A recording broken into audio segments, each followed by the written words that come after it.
Hello guys, നിങ്ങളെല്ലാവരും ഉച്ചയ്ക്ക് ചോറ് കഴിച്ചോ? എങ്ങനെയുണ്ട്? എനിക്കിതാ ജലദോഷമൊക്കെ പിടിച്ചിട്ടിരിക്കുവാണ്. എന്നാലും നല്ല ചോറും മട്ടൻ കറിയും തോരനൊക്കെ ഉള്ളപ്പോൾ കഴിക്കാതിരിക്കുന്നത് എങ്ങനെയാണ്? അതുകൊണ്ട് തന്നെ നല്ല സോഫ്റ്റ് മട്ടനിലോട്ട് നല്ല ബീട്രൂട്ട് തോരനൊക്കെ മിക്സ് ചെയ്ത് കുക്കുംബറൊക്കെ ചേർത്ത് അങ്ങോട്ട് കഴിക്കണം. സ്വർഗം. നല്ല മട്ടൻ കറിയായിരുന്നു കേട്ടോ. അടിപൊളിയായിരുന്നു. എക്സഗ്രേറ്റ് ചെയ്ത് പറയുന്നതല്ല, നല്ല ടേസ്റ്റ് ഉണ്ടായിരുന്നു. മട്ടൻ കറിയും ബീട്രൂട്ട് തോരനും കുക്കുംബറും കുറച്ച് ഹെൽത്തി ആകാൻ വേണ്ടിയിട്ടാണ് സൈഡിൽ കുറച്ച് കുക്കുംബർ വെച്ചിരിക്കുന്നത്. അടിപൊളിയായിരുന്നു.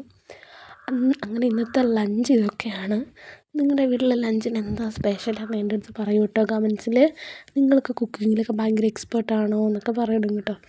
ഞാൻ എന്താ കുറച്ച് കുക്കുംബറും ഇതിൻ്റെ കൂടെ ക്രഷ് ചെയ്ത് കഴിച്ച് നോക്കുന്നുണ്ട്, എങ്ങനെയുണ്ടെന്ന് അറിയാൻ. കൊള്ളാം കേട്ടോ, നല്ല ടേസ്റ്റ് ഉണ്ട്. കുക്കുംബറും കൂടി മട്ടൻ്റെ കൂടെ മിക്സ് ചെയ്ത് കഴിക്കാനായിട്ട് നമ്മളെപ്പോഴും ഈ നോൺ വെജിൻ്റെ കൂടെ കുറച്ചധികം വെജിറ്റബിൾസ് കഴിക്കുന്നത് നല്ലതല്ലേ. അതുകൊണ്ടാണ് ഞാൻ കുറച്ച് കുക്കുംബറും കൂടി വെച്ചിരിക്കുന്നത് കേട്ടോ. ഹെൽത്ത് കൂട്ടാനൊന്നുമല്ല, എന്നാലും എല്ലാ ജങ്ക് ഫുഡും കഴിക്കും. എന്നാലും വീട്ടിൽ നിന്ന് കഴിക്കുമ്പോൾ നമ്മൾ കുറച്ച് ഹെൽത്തി ആയിട്ട് കഴിക്കുക എന്നുള്ളതാണ്. അപ്പോൾ ഇത്രയേ ഉള്ളൂ ഗായ്സ്. നിങ്ങൾക്ക് എല്ലാവർക്കും വീഡിയോ ഇഷ്ടപ്പെട്ടെങ്കിൽ ലൈക്ക് ചെയ്യുക, ഷെയർ ചെയ്യുക, സബ്സ്ക്രൈബ് ചെയ്യുക.